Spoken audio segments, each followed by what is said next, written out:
ब्रह्मचारी को सबसे पहले अपनी रसना पर नियंत्रण रखना आवश्यक है। जबान पर, जबान बिगड़ी सब बिगड़ा। गंदे आचरण वाले, जिनको पवित्रता का ज्ञान नहीं, जिनको केवल अर्थ पिशाच हैं, नाना प्रकार की अपवित्रताएं करके तुम्हें भोजन परोसते हो, गरम गरम तुम्हारे सामने आया, तुम अमृत समझ के खा रहे हो, तुम्हारी बुद्धि नहीं खराब हो जाएगी? सबसे पहले सतमार्ग में चलने वाले को इस रसेंद्री को मारना होता है। रसेंद्री, ये जीत गए, सब जीत गए। और इस मार्ग में सबसे ज्यादा इसी को दुलार करने का अवसर मिलता है। जहां निमंत्रण होगा वहां चक्क होगा, बस को खाओ और चौपट करो अपनी साधना, अपने परमार्थ को चौपट कर दो। खाना ही मृत्यु है और खाना ही जीवन है। जो पवित्र भगवद अर्पित मित आहार करता है वो अपने जीवन को भागवतिक बना लेता। कितना खाओगे? याद रखो, परमार्थ में चलने के लिए रसेंद्री को बहुत शासन में जरूरत है, बहुत शासन की जरूरत है। रसेंद्री, अगर रसेंद्री आपकी छूटी हुई है तो कोई भी इंद्री आपके कब्जे में आने वाली नहीं।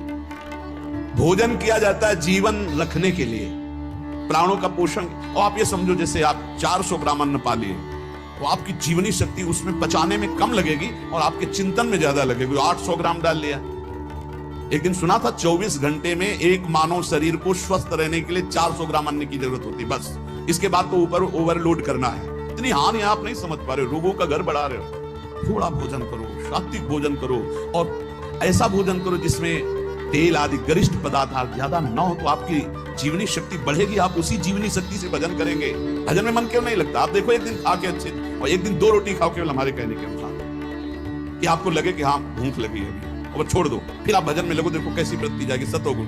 चंचलता मन की तभी रुकती है जब सात्विक भोजन होता है। नेत्र की चपलता, बार बार इधर उधर देखना, कानों की चपलता, प्रपंच की बात सुन, हर इंद्री का ब्रह्मचर्य हमें चाहिए। तो बहुत लाल मिर्च वाला गर्मा गर्म ये ब्रह्मचर्य के लिए सब हानिकारक। उत्तेजक भोजन नहीं, उत्तेजक दृश्य नहीं, उत्तेजक बातें नहीं, तभी संयम से चला जा सकता है। प्रतिदिन एकाग्रता पूर्वक कुछ सदग्रंथों का स्वाध्याय सबको करना चाहिए, सत्संग सुनना चाहिए, परम पवित्र महाभागवतों के चरित्र पढ़ने चाहिए, सरलता पूर्वक विश्वेश्वर भगवान की प्रार्थना, उनका नाम जप करना चाहिए।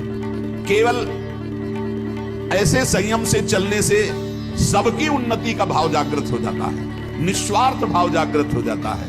पूरे जगत का मंगल वो कर सकता है जो संयमी है।